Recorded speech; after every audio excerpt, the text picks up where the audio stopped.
अस्सलाम वालेकुम दोस्तों, मैं हूं तनवीर अहमद। आज की इस video centre air conditioning HVAC system में बेसिक इंफॉर्मेशन शेयर करूंगा, जिससे आप मालूमात हासिल करें सेंटर एयर कंडीशनिंग की, जो बड़ी बिल्डिंगों में लगाया जाता है और ये किस तरह काम करता है और इसकी कौन कौन सी मेन चीज़ें होती हैं। तो इसकी बेसिक इंफॉर्मेशन आपके साथ शेयर करूंगा, जैसे आपके बेसिक कॉन्सेप्ट क्लियर हों। ये वीडियो ज़्यादातर फ़ायदा देगी जूनियर इंजीनियर को या टेक्नीशियंस को जो HVAC फील्ड से मुंसलिक हैं।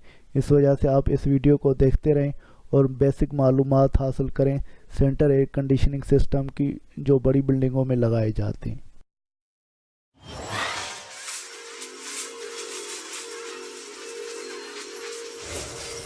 सेंटर एयर कंडीशनिंग सिस्टम जो होते हैं उनके बेसिक दो टाइप्स होते हैं। नंबर 1 चिल वाटर टाइप और नंबर 2 डायरेक्ट एक्सपेंशन टाइप। इन दोनों में फ़र्क क्या है, इसकी डिटेल तो मैं आपको आगे बताऊंगा, मगर इन दोनों का मेन फंक्शन या बेसिक एयर हैंडलिंग यूनिट के अंदर हीटिंग या कूलिंग कॉइल लगा हुआ है, उसमें हीटिंग या कूलिंग सोर्स प्रोवाइड करना। वो हीटिंग या कूलिंग सोर्स की मदद से एयर हैंडलिंग के अंदर जो फ़ैन लगा होता है, जैसे ये एयर हैंडलिंग यूनिट है, इसके अंदर ये फ़ैन लगा होगा, हीटिंग या कूलिंग कॉइल से एयर को सक करके और वो एयर सप्लाई होगी कंडीशन स्पेस में। इस कंडीशन स्पेस को मेंटेन हम करते हैं, या इसको जो डिज़ायर हमें कंफर्ट इन्वायरमेंट चाहिए होता है उसको मेंटेन करते हैं। इन्वायरमेंट जो हमें चाहिए होता है उसमें 4 चीज़ें एयर हैंडलिंग यूनिट की मदद से हम मेंटेन करते हैं। नंबर 1 टेम्परेचर मेंटेन करते हैं। अगर रूम का या बिल्डिंग का, हॉस्पिटल का, कहीं भी ये सेंटर एयर कंडीशनिंग सिस्टम लगा हुआ है, हाई राइज बिल्डिंग में या बड़ी बिल्डिंगों में, तो वहाँ का हम टेम्परेचर इसकी मदद से मेंटेन कर सकते हैं। नंबर 2 ह्यूमिडिटी हम मेंटेन कर सकते हैं। नंबर 3 एयर की मूवमेंट हम मेंटेन कर सकते हैं। नंबर 4 एयर की क्वालिटी हम मेंटेन कर सकते हैं। ये 4 चीज़ें हम इन सेंटर एयर कंडीशनिंग सिस्टम से मेंटेन करते हैं, जिसकी वजह से ये यूनिट लगाए जाते हैं। सेंटर एयर कंडीशन सिस्टम में बेसिक 2 टाइप्स होते हैं। एक होता है डायरेक्ट एक्सपेंशन टाइप और दूसरा होता है chill water type. Air handling unit के अंदर जो कॉइल होता है, डायरेक्ट एक्सपेंशन में रेफ्रिजरेंट इस कॉइल में डायरेक्ट आती है, और चिल वाटर में ये refrigerant direct air handling unit के अंदर नहीं आती, वो एक मीडियम सोर्स के ज़रिए चिल वाटर की मदद से कॉइल में चिल वाटर आता है। इस तरह से जो हमें कूलिंग या हीटिंग चाहिए होगी कंडीशन स्पेस में, वो हम मेंटेन करते हैं। सेंटर एयर कंडीशनिंग सिस्टम का टाइप है जिसे हम डायरेक्ट एक्सपेंशन टाइप कहते हैं। Direct expansion centre air conditioning के टाइप में एयर हैंडलिंग यूनिट में जो कॉइल होता है, हीटिंग या कूलिंग कॉइल, इसको हम डायरेक्ट एक्सपेंशन कॉइल बोलते हैं। इसके अंदर एक्सपेंशन वाल भी लगा होता है और कॉइल भी लगा होता है। डायरेक्ट एक्सपेंशन वाल या एक्सपेंशन वाल प्लस कॉइल ये कॉपर के साथ कनेक्ट होते हैं, ये आउटडोर या कंडेंसर यूनिट के साथ कनेक्ट होते हैं। ये रेफ्रिजरेंट जो कंडेंसर यूनिट से डायरेक्ट ट्रांसफ़र होती है कॉइल में, डायरेक्ट एक्सपेंशन में इस कॉइल के अंदर हीटिंग या कूलिंग होती है। जब हीटिंग या कूलिंग जो सोर्स होता है वो रेफ्रिजरेंट होता है, और एयर हैंडलिंग यूनिट का फंक्शन है एयर को हैंडल करना, एयर की मूवमेंट करवाना। ये एयर हैंडलिंग यूनिट के अंदर फ़ैन लगा होता है। फ़ैन जब भी चलता है या रन करता है तो उसमें वैक्यूम या सक्शन प्रोड्यूस होती है, तो यहाँ से सक्शन प्रोड्यूस होकर और फिर ये एयर सप्लाई होगी कंडीशन स्पेस में या रूम में या बिल्डिंग के मुख्तलिफ रूम में या जोन्स में। जब फ़ैन ये चलेगा और वो एयर की सक्शन करेगा, एयर जब सक होकर आती है उसमें मिक्सिंग बॉक्स भी होता है, उसमें फ्रेश एयर और रिटर्न एयर मिक्स होती हैं। बेक फ़िल्टर, हीपा फ़िल्टर या मुख्तलिफ फ़िल्टर, एल्यूमिनियम फ़िल्टर लगे होते हैं। उसके बाद ह्यूमिडिफायर भी लगा होता है और आगे कूलिंग या हीटिंग कॉइल भी लगे होते हैं। एयर इनमें से क्रॉस होकर आएगी तो वो अपना टेम्परेचर भी मेंटेन करेगी, ह्यूमिडिटी भी मेंटेन करेगी, एयर की मूवमेंट और क्वालिटी भी इसकी मदद से मेंटेन होगा, और जो डिज़ायर रूम में टेम्परेचर, ह्यूमिडिटी, एयर और एयर की क्वालिटी हमें चाहिए वो हमें मिल जाएगी। डायरेक्ट एक्सपेंशन यूनिट में बेसिक चीज़ क्या होती है, तो एयर जो कूल होती है, जो एयर फैन की मदद से जो सक्शन हो रही है या वो सक्शन होकर कॉइल से क्रॉस हो रही है, कॉइल से क्रॉस होकर आगे अगर ये कूलिंग कॉइल है तो एयर कूल होकर आएगी, ठंडी होकर आएगी। अगर हीटिंग कॉइल है तो एयर जो क्रॉस होगी वो हॉट एयर आएगी, वो सप्लाई कंडीशन स्पेड में हॉट होगी। कूल या हॉट एयर हो रही है वो किससे हो रही है, ये कूलिंग या हीटिंग कॉइल से। हीटिंग या कूलिंग कॉइल में हीटिंग या कूलिंग किस तरह हो रही है, तो ये heating cooling coil direct expansion coil है। डायरेक्ट एक्सपेंशन कॉइल ये कनेक्ट हुआ होता है कंडेंसर यूनिट्स के साथ। इसमें रेफ्रिजरेंट कॉपर ट्यूब्स लगे होते हैं, रेफ्रिजरेंट इसमें सर्कुलेट होती है। इस कॉइल को एवापोरेटर कॉइल भी बोल सकते हैं अगर आपको कूलिंग चाहिए। अगर आपको हीटिंग चाहिए तो इसको कंडेंसर कॉइल भी कह सकते हैं, सर्दियों में अगर हीटिंग चाहिए। द एयर इज कूल्ड और heated directly by the refrigerant in the coil of air handling unit. इससे मुराद ये है हवा जो है वो गर्म भी होती है और ठंडी भी होती है, डायरेक्ट रेफ्रिजरेंट इस कूलिंग कॉइल में आती है तो उसकी मदद से।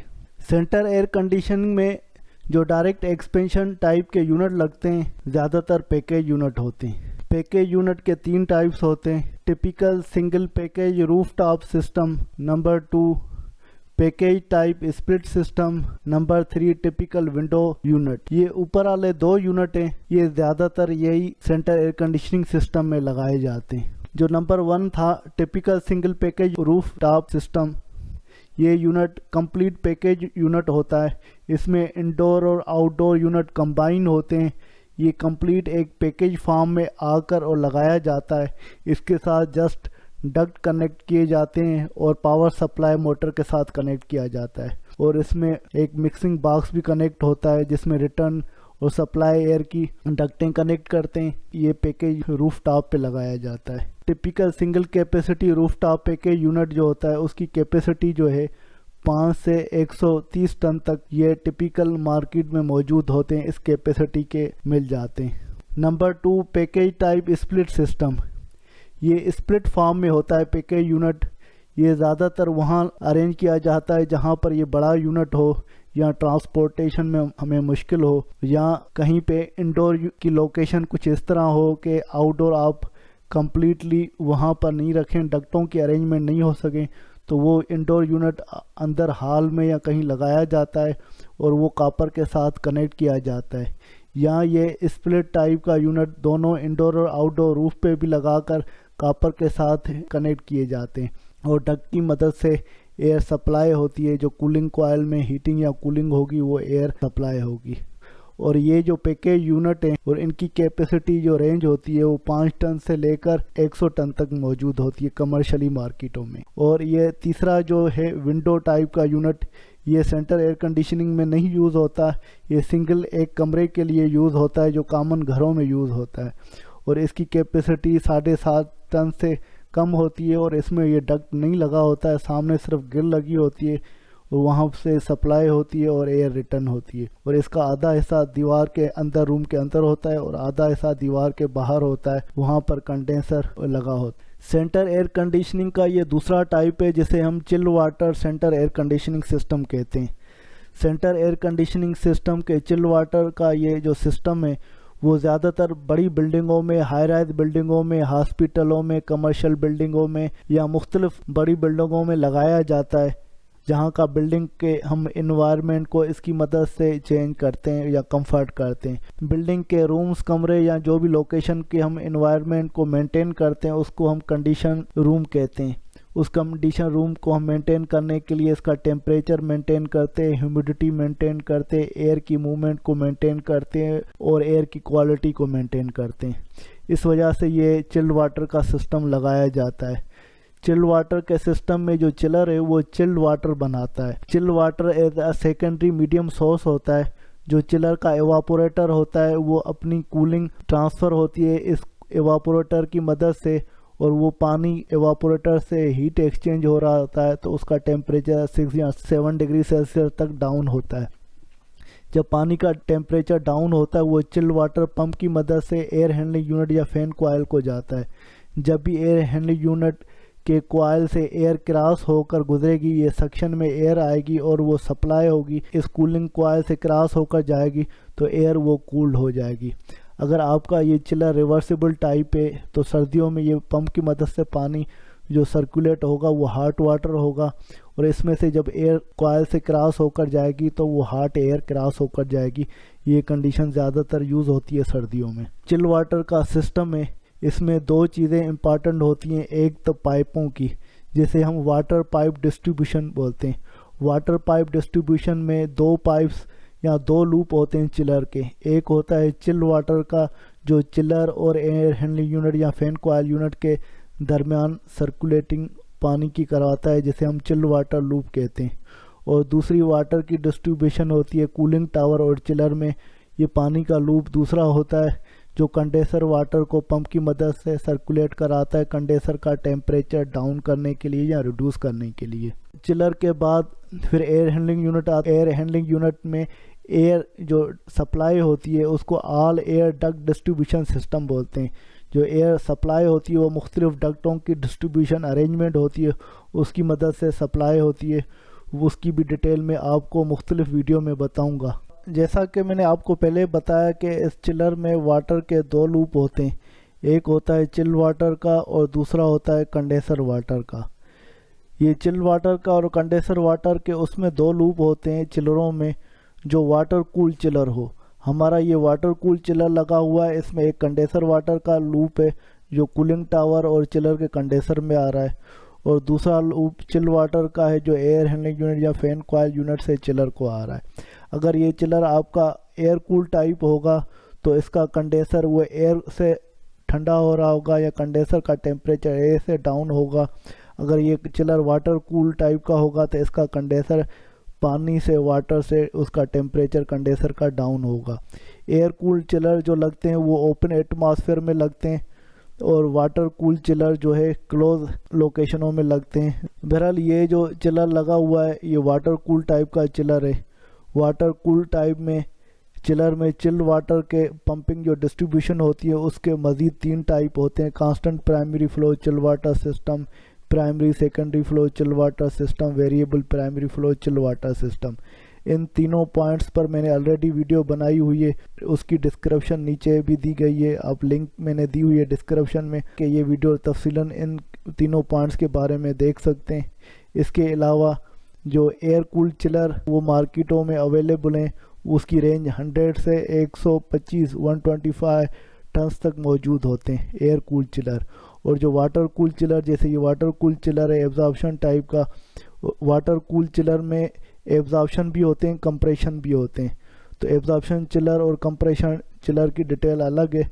बहरहाल जो वाटर कूल चिलर होते हैं 200 टन और उससे ज़्यादा के मार्केट में मौजूद होते हैं।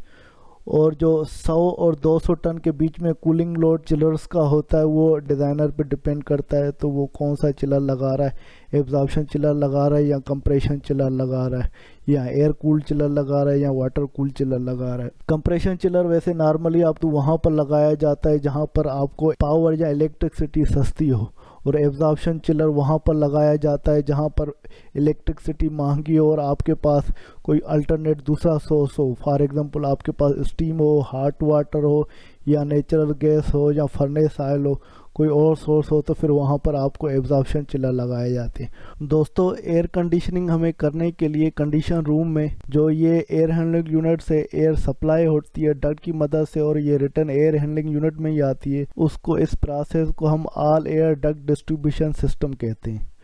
और ये all air duct distribution system 4 तरतीबों में डिस्ट्रीब्यूट हुआ है, जिसे नंबर 1 में single duct constant volume single zone system, और दूसरा number single duct constant volume multi zone system, number 3 पे single duct variable volume system, number 4 पे ड्यूअल डक्ट कांस्टेंट वॉल्यूम और वेरिएबल वॉल्यूम सिस्टम।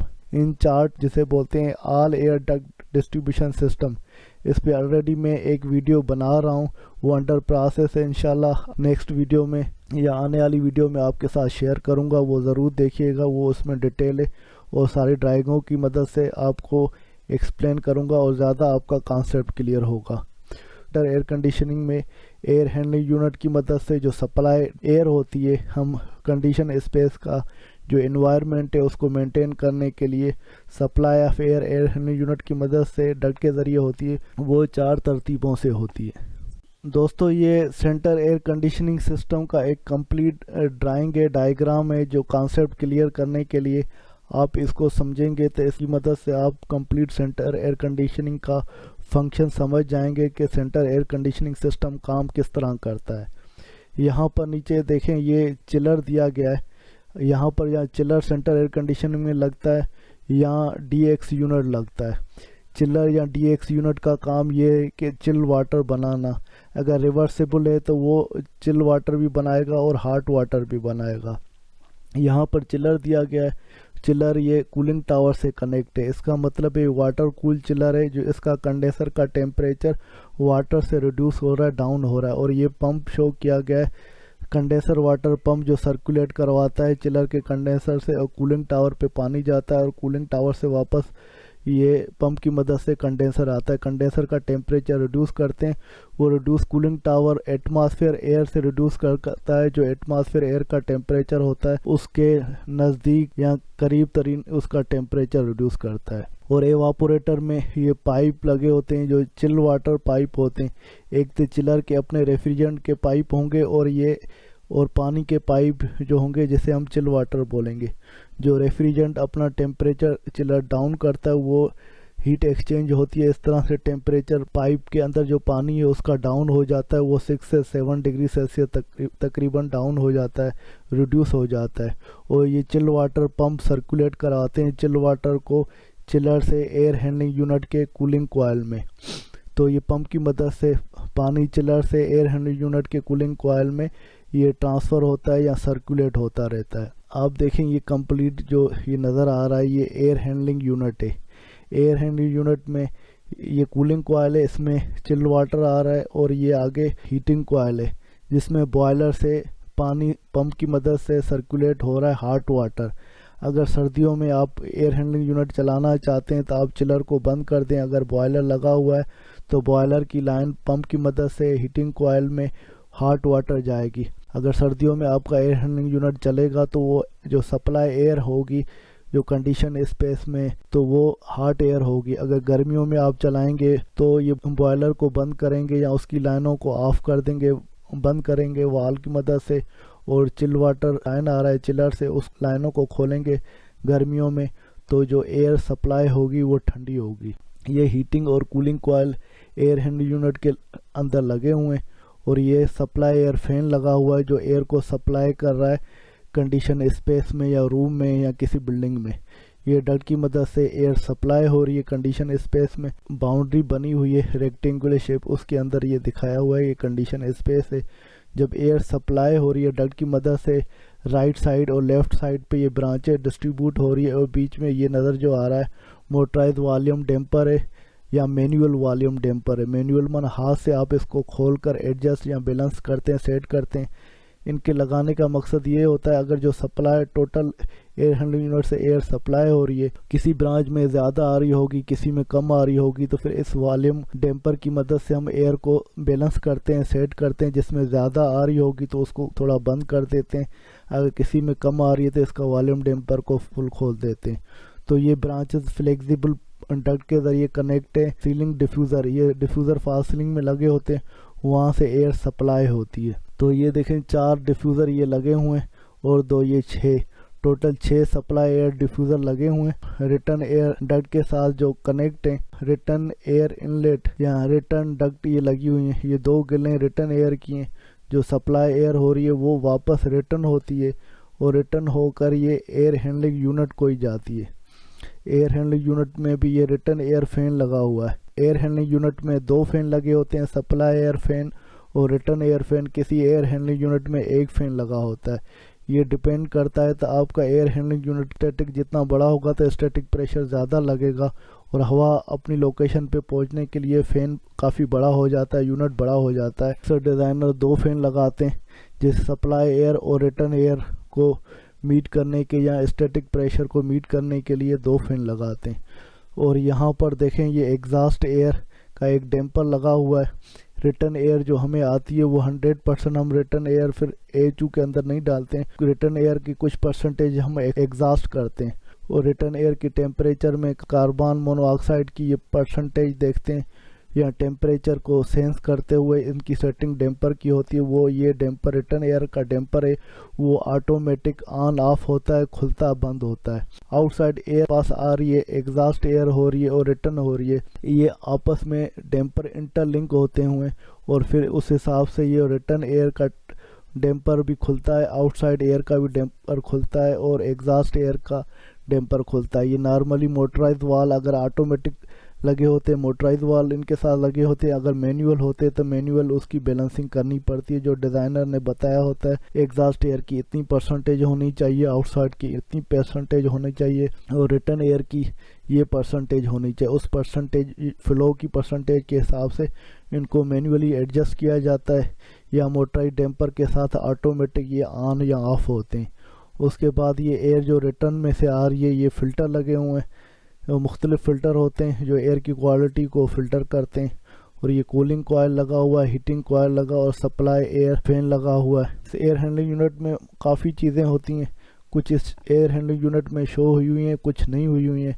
बहरहाल जैसे ह्यूमिडिफायर भी लगता है, हीट रिकवरी व्हील भी लगता है, काफ़ी चीज़ें लगती है। वो डिपेंड करता है कंडीशन स्पेस में एयर कंडीशनिंग करनी है, वो किस तरह की एयर कंडीशनिंग करनी है, उसकी नौयत को देखते हुए एयर हैंडलिंग यूनिट डिसाइड किया जाता है या फाइनल किया जाता है। ये सारा diagram centre air conditioning system का है। अगर कोई भी फिर भी आपको कोई क्वेश्चन पूछना है, कोई समझना है, तो आप वीडियो के कमेंट्स में आप अपना क्वेश्चन राइज कर सकते हैं और इस तरह से मैं आपको रिप्लाई कर सकता हूँ। ये सेंटर एयर कंडीशनिंग का एक दूसरा डायग्राम है। सेंटर एयर कंडीशनिंग करनी है, उसमें 3 चीज़ें इंपॉर्टेंट बताई गई हैं। एक कंडेंसर वाटर का लूप होता है, वो बताया गया है, और दूसरा चिल वाटर सिस्टम का लूप होता है, वो दिखाया गया है, और तीसरा एयर डिलीवरी सिस्टम। अगर चिलर है तो उसका कंडेंसर का टेम्परेचर रिड्यूस करना है तो कंडेंसर वाटर पंप के ज़रिए से सर्कुलेट होता है और कूलिंग टावर को जाता है। पानी जब कंडेंसर का गर्म होता है वो जाता है तो एटमॉस्फेयर एयर के टेम्परेचर तक वो रिड्यूस होता है और वो फिर वापस कंडेंसर में जाता है। पानी के साथ कंडेंसर का टेम्परेचर डाउन करते हैं, वो वाटर कूल चिलर कहलाता है।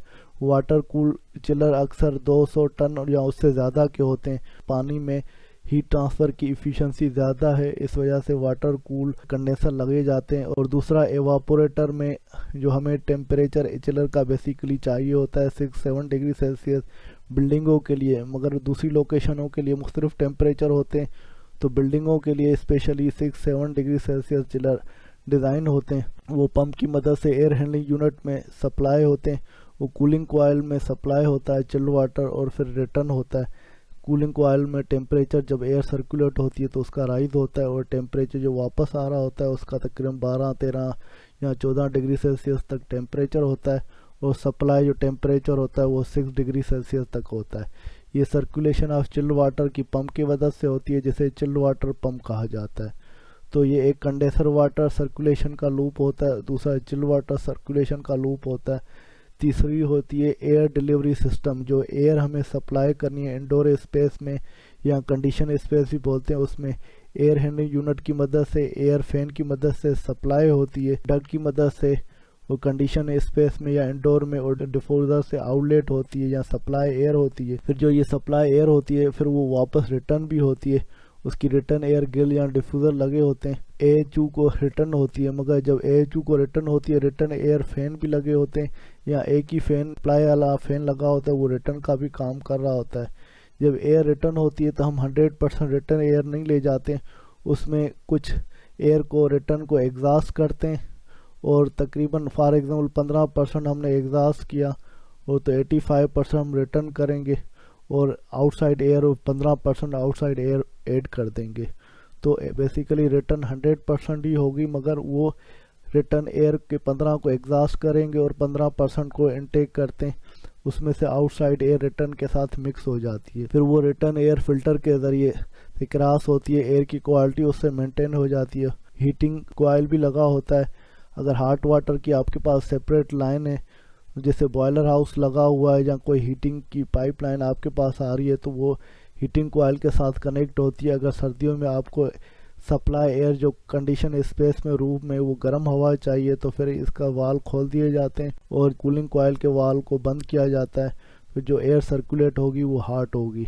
साउंड एट्यूनेटर यहाँ दिखाया गया। साउंड एट्यूनेटर बेसिकली वो साउंड को रिड्यूस करने के लिए होता है। और सप्लाई एयर डक्टों में भी हम साउंड एट्यूनेटर लगाते हैं, जैसे डक्टों में जो साउंड ट्रांसफ़र हो रहा है तो वो उसको रिड्यूस कर सके और हवा में साउंड ना हो या डक्ट में साउंड ना हो। इस वजह से साउंड एट्यूनेटर एयर हैंडलिंग यूनिट के भी अंदर लगते हैं और सप्लाई एयर डक्ट में भी लगते हैं। एयर हैंडलिंग यूनिट के अंदर ह्यूमिडिफायर भी लगता है, जैसे अगर कहीं आपको हॉस्पिटल हैं या इंडस्ट्रियाँ हैं, फॉर एग्जांपल कन्फेक्शनरी इंडस्ट्री है या फार्माटिकल इंडस्ट्री है, वहाँ ह्यूमिडिफायर ज़रूर ऐड किया जाता है, क्योंकि ह्यूमिडिफायर का बड़ा इंपॉर्टेंट रोल होता है। अगर ह्यूमिडिफायर नहीं लगता तो जो प्रोडक्ट है वो ख़राब हो जाती है, इस वजह से ह्यूमिडिटी को मेंटेन किया जाता है। और ये जैसे चिलर लगा हुआ है, चिलर के जगह पे आप DX यूनिट भी लगा सकते हैं।